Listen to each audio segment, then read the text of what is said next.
Welcome back to Hardball. It appears Republicans have learned few, if any, lessons from the election they just had.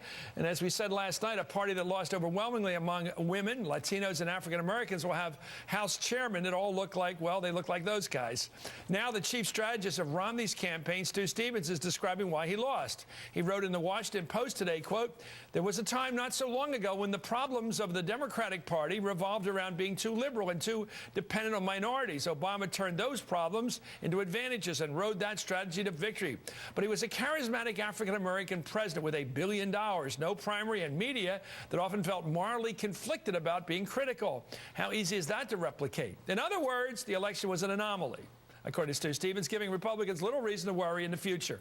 This morning, Stevens said Mitt Romney's ideas were right on, as he puts it. Well, he's getting cool. He's right on in his talking. Let's listen. I think that the ideas carried the day for us, and the success that we had, though it obviously wasn't enough to win the race, was based on the candidate, Mitt Romney, and on his ideas. Well, using that 60s language of right on, he isn't quite. He continued the outreach was the campaign's problem, not necessarily the message. Let's listen here. I think we should have done a better job reaching out to women voters. The governor has a great record on women's issues. We should have done a better job articulating that record. And we should have done a better job reaching out to Hispanic voters. We should have done it earlier and in a more effective way. Well, Michael Steele's former chair of the Republican National Committee. Back in the days, they won elections like this. And Howard Fineman is editorial director of the Huffington Post. Both are MSNBC political analysts. You know what the British imperialists used to do when somebody who speaks another language couldn't understand them? They yelled louder. I've tried that. And the guy in Swaziland or somewhere said, "I still don't understand you." So I mean, you can keep yelling in your British. Here's the theory that it's a failure to communicate. Your thoughts? That's just the tip of the iceberg there. Yeah, it was a failure to communicate. I mean, you can sit back now and say, well, we woulda, shoulda, coulda. But along the way, guys like Howard, you, myself, within the party were saying, this is what you should be doing. You need to But I'm not within the better. party. No, but I'm just saying, but no, there were moments where you were slightly objective in this process, and in which you were what a sweetheart.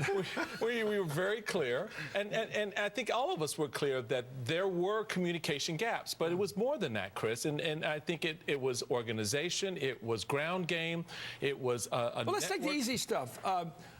Immigration. And this is all the easy stuff. This immigration thing's new to a lot of us. It's a big development in this country. A lot of people are undocumented. Lots of people, mostly from Latin America. Not all, certainly.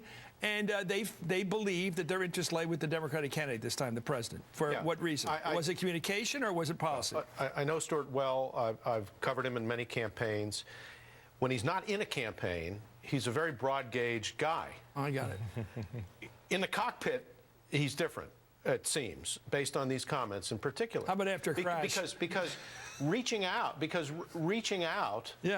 means, or should mean, talking to them about the voters, about issues they care about in the ways that they find appealing.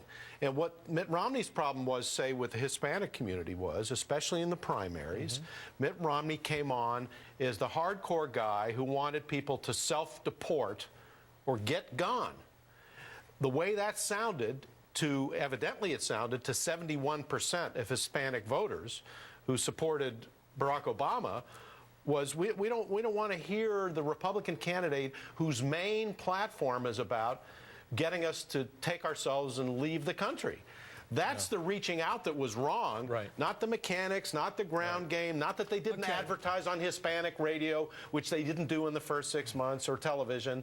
Those are just mechanical things. And by the way, reaching out as a matter of substance. No, the proof is it's a matter of substance. And the last president proved it. Your last Republican president, Absolutely. last president was Republican, was very good on Hispanic issues because he went out and tried a little Spanish. That's right. He obviously had a good fellowship there. If you got Stuart Stevens, if you had more time to talk to Stuart Stevens and have an argument with him or a discussion with him, I think he'd agree with Okay, let's take a look at this. What's going on already? Here we are in the Potomac River, right here in Washington, right between Virginia and Maryland, and we got the biggest race because it's in the odd year. That's why we always talk about Virginia and New Jersey. Chris Christie's up for re-election. It's going to be the governor's race up there, which will almost certainly pit the state's far-right Attorney General Ken Cuccinelli there against former Democratic National Party Chair Terry McAuliffe, a real Clinton guy. Well, the race could set the template for Republican candidates in 2014 and beyond. Of course, those candidates will watch to see how an extreme candidate like Cuccinelli, who's a very conservative guy, does in Virginia, a state that votes most like the rest of the country and has now twice voted for Barack Obama. How extreme is Cuccinelli? He supports PERSA. That means from the moment after conception, the fetus or unborn child has the rights of life, liberty, and property, and that gets serious business there. His own website uses the kind of harsh language on immigration that turned off Latino voters in the election. Quote, Ken is committed to solutions that remove the economic incentives that encourage illegal immigration. Illegal aliens who choose to break additional laws by stealing identities, dealing drugs, joining criminal gangs, driving without a license, or committing fraud must receive prompt justice and deportation. No ifs, ands, or buts. I'd say that was clear. He ordered the Virginia State Seal for Modesty, by the way. Notice that woman was a little more French, perhaps, in her display or whatever, but he says he wanted to make sure that bare breast was removed from the goddess of virtue. Anyway, small point. When Cuccinelli had lapel pins made with the state seal, the goddess's breast was covered. So, small point. He discussed concerns about getting a Social Security number for a soon-to-be-born child of his. He was wondering whether he should have the child get a Social Security number or not, because of concerns about black helicopters. Here it goes. Let's listen. We're going to have our 7th child on Monday if he's not born before. And for the very concerns you state, we're actually considering, and as I'm sure many of you here didn't get a Social Security number when you were born. They do it now. And we're considering not doing that. And a lot of people are considering that now because it is being used to track. This is crazy. This is the kind of black helicopter. The government, they're coming to get you in your house. They get your number. We're going to register all the guns. We're going to come get. Who's he appealing to in Virginia there? In your party? I mean, there is clearly in the southern and the western portions of Virginia, certainly not northern Virginia. Some of that rhetoric may have some appeal. What's going to be interesting? He's running for governor. He's right. This is my point, Chris. This is going to be very interesting to see how, because I campaigned with and for Cuccinelli when he ran before in 2009, and he and the Lieutenant Governor Bowling, both very good men, and it's going to be a very interesting diagram. It's a hell of a race. Yeah, it's going to be a hell of a race. That primary, because remember, the primary is a convention. It's not an open primary. So you're going to have a great push by conservatives. You're going to have a great push by other Republicans in the party between Bowling and the Lieutenant. I think Lieutenant Governor Bowling has basically said, I'm out of here. He's not going to take part in this process. He's even talking ultimately about running as an independent. Project it nationally. What's it say about the National Republican Party? I think this is a laboratory experiment to see if the Tea Party, if the right-to-lifers, if the radical anti-government people, if the Grover Norquist wing of anti-taxers can win an election or not. And Virginia is a great test because it's now a swing state that Republicans should be able to win with the right kind of message. They didn't win it. A, quote, liberal won it, according to Stuart Stevens. What does that tell you?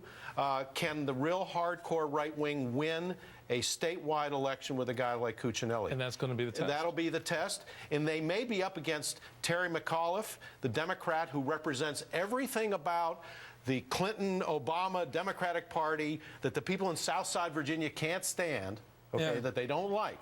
Let's see what happens. He's a classic Northern Virginia guy. He lives there so he can work in Washington. He's a bedroom community guy, which is fair enough, but they don't like it. But they don't like it, and I think Howard is exactly right. This is going to be a real dynamic test for the GOP on the national level, not just for Virginia, but how a message Guess who else is going to be in there for his wife, perhaps? Bill Clinton will be in there campaigning like mad for Terry. It's going to be very interesting. And it'll be showing he's still got the chops. Nobody's raised more money, I don't think, in the history of the planet for the Clintons than Terry McAuliffe. Isn't it great? We have an election coming up so fast, and we've got maybe Cory Booker running against Chris Christie. Both of these are within the easy traveling distance of this desk. That's right. Which really makes it easy. You're going to take the train or the car? I don't know. I'm on the train. Thank you very much. Anyway, is Cuccinelli far right?